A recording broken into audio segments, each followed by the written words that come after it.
Hello,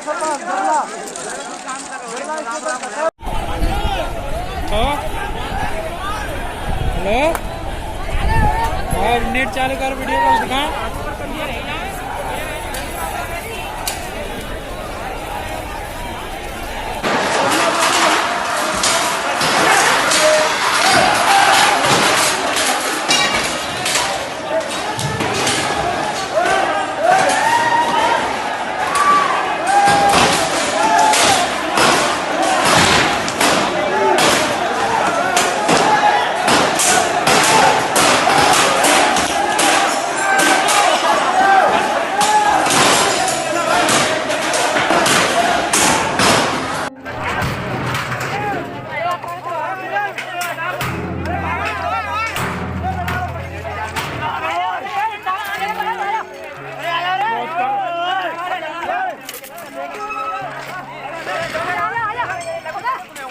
hello नमस्कार, जय हिंद दोस्तों। स्वागत है आप सभी का आपके अपने YouTube चैनल में जिसका नाम है आपके विचार। तो दोस्तों, आज के जो वीडियो में बहुत ही स्पेशल लेकर आया हूं, क्योंकि हमारी जो इंडियन आर्मी है, जो इंडियन आर्मी में युवा हैं, वो देश की सेवा के लिए हमेशा आगे रहते हैं। लेकिन आज वही युवा देश की सड़कों पर हिंसक प्रदर्शन कर रहे हैं। जी हाँ, हम उनको सच्चा देशभक्त कहते हैं, लेकिन आज वो सच्चे देशभक्त के काम नहीं कर रहे हैं। आज वो देश में कई सारी बसें, ट्रेनें और कहीं कहीं तोड़ फोड़ कर रहे हैं। कई सारी ट्रेनें जला दी हैं, जैसा कि हम देख रहे हैं बिहार में कई जगह पे हिंसक प्रदर्शन किया है। हमारे जो मध्य प्रदेश के ग्वालियर में बहुत सारा हिंसक प्रदर्शन किया है। हरियाणा, उत्तर प्रदेश, कई जगह पे बहुत सारी ट्रेनें जला दी हैं, आग के हवाले कर दी हैं। तो ये एक सच्चे देशभक्त की निशानी बिल्कुल भी नहीं है। दोस्तों, ये जो आप हिंसा कर रहे हैं बहुत गलत है, इसको आपको नहीं करना चाहिए। मैं आपसे यही कहना चाहता हूँ कि अगर आप, जैसे कि अभी जो योजना आई है अग्निवीर, ठीक है, तो अग्निवीर योजना में कई सारे नियम जो बदलाव किए गए हैं, तो उसके तहत युवा इस तरह के हिंसक प्रदर्शन कर रहे हैं। और यदि आपके कई सारे प्रश्न हैं तो उनको आप सरकार के सामने रखिए। जैसे कि आपको अपना एप्लीकेशन अपने एसपी साहब या कलेक्टर साहब को देना चाहिए। वो आपकी बात ऊपर तक ले जाएंगे और उस पर दोबारा से छानबीन होगी और उस पर चर्चा की जाएगी। उसके बाद उसमें बदलाव भी किए जाएंगे, जिस तरह सरकार ने अभी हाल ही में बदलाव भी किए हैं। जी हाँ दोस्तों, लेकिन आप इस तरह का अगर हिंसक प्रदर्शन करेंगे तो ये आप बहुत गलत कर रहे हैं देश के लिए। आप एक सच्चे देशभक्त होने के नाते ये बहुत गलत कर रहे हैं। चलिए मैं आपको बता दूं, इस अग्निवीर योजना को बिल्कुल सरल तरीके से आपको समझा देता हूं कि इस योजना में क्या क्या बातें हैं और क्या क्या बदलाव किए गए हैं।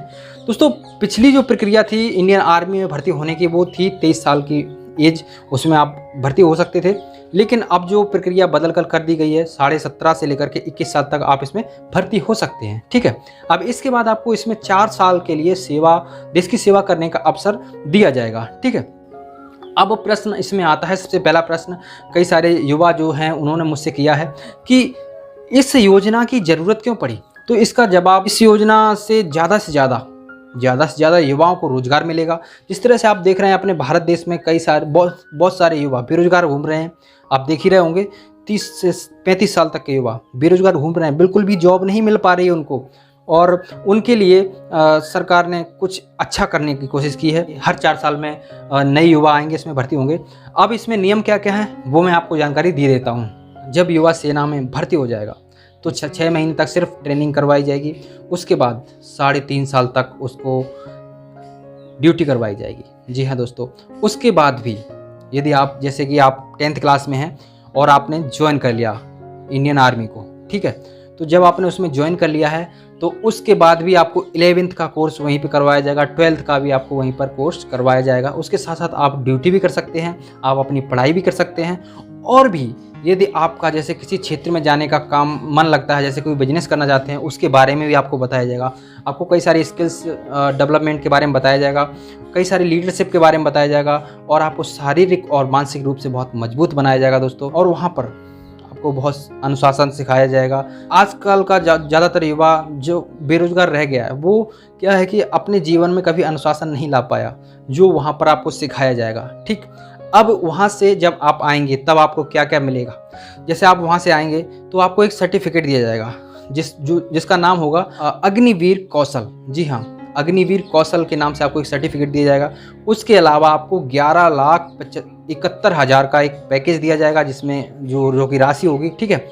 और उसके बाद आप जब आएंगे वहाँ से तो लगभग आपके पास एक 15 से 20 लाख तक का एक अच्छा सा अमाउंट होगा। तो आप जा कर के कहीं भी आप अपना बिजनेस कर सकते हैं। और आपको तो दोस्तों जब आप वहाँ से वापस आएंगे तो आपको सबसे पहला जो चीज़ मिलेगी वो है अग्निवीर कौशल सर्टिफिकेट। जी हाँ, अग्निवीर कौशल सर्टिफिकेट वो सर्टिफिकेट होगा जब आप वहाँ से वापस आएंगे तो आपको कई सारी सेनाओं में जाने का अवसर प्राप्त होगा, यानी कि उसमें प्राथमिकता दी जाएगी। जी हाँ, जैसे कि कई सारी सरकार ने, जैसे कि मध्य प्रदेश गवर्नमेंट ने, उत्तर प्रदेश गवर्नमेंट ने जब वहाँ से जो अग्निवीर कौशल आएंगे तो उनको प्राथमिकता दी जाएगी, चाहे वो पुलिस हो, चाहे वो सेंट्रल आर्म पुलिस फोर्स हो, चाहे वो असम राइफल हो, सभी में प्राथमिकता दी जाएगी और उनमें वो जाकर के अपनी सेवा देश को दे सकेंगे। जी हाँ, और दोस्तों जब आप वहाँ से आएंगे तो आप एक ट्रेंड युवा होंगे, एक अनुशासन वाले युवा होंगे, एक शारीरिक और मानसिक रूप से मजबूत युवा होंगे।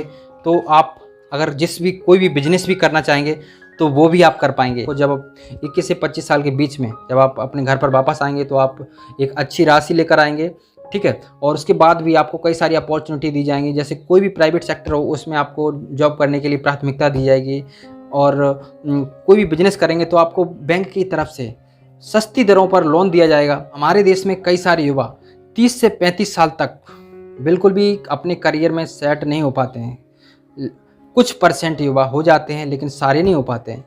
तो ये योजना उनको सिर्फ और सिर्फ करियर सेट ही नहीं करवाएगी बल्कि उनको आत्मनिर्भर भी बनाएगी, जिससे कि आप अपना आत्मनिर्भर होकर के अपना फ्यूचर की नींव मजबूत कर सकते हैं, अपना फ्यूचर अच्छा कर सकते हैं और अपने आप को एक अच्छी राह दे सकते हैं। दोस्तों अब बात इसमें आती है, इसमें पेंशन भी बंद हो रही है। जी हाँ, सबसे बड़ी तो बात यही है कि पेंशन भी बंद हो रही है। तो इसमें भी मैं आपको एक बात बता दूं, जब युवा 21 साल से लेकर 25 साल के बीच में जब रिटायर होकर आएगा तो दोस्तों मुझे नहीं लगता उसको पेंशन की ज़रूरत पड़ेगी। उसको एक अच्छी राशि मिल जाएगी तो वो अपना अच्छा काम भी कर सकता है। अब सरकार का इसमें क्या उद्देश्य है, क्यों पेंशन बंद कर दी है? तो दोस्तों जो पेंशन का रुपया है वो सरकार जो सेना की आधुनिकीकरण, यानी कि जो नए हथियार बन रहे हैं विदेशों में, उनको वो खरीदेगी, ठीक है। और जो भारत सरकार का रक्षा बजट है उसको बढ़ाएगी। कई सारे अच्छे बुलेट प्रूफ जैकेट्स दिए जाएंगे, गन्स दी जाएंगी, तोपें दी जाएंगी। जो नए आधुनिकीकरण हथियार जैसे कि विमान हो गए, कई सारे मिसाइल हो गई, उनको खरीदेगी। अपना रक्षा बजट बहुत मजबूत होगा। तो इसलिए सरकार ने ये पेंशन बंद की है। और दोस्तों इसके बाद भी मैं एक बात बता दूं आपको, जो हमारा 2021 और 22 का रक्षा बजट था 4,85,000 करोड़, उसमें से 54% तो सिर्फ और सिर्फ सैलरी और पेंशन में ही चला गया।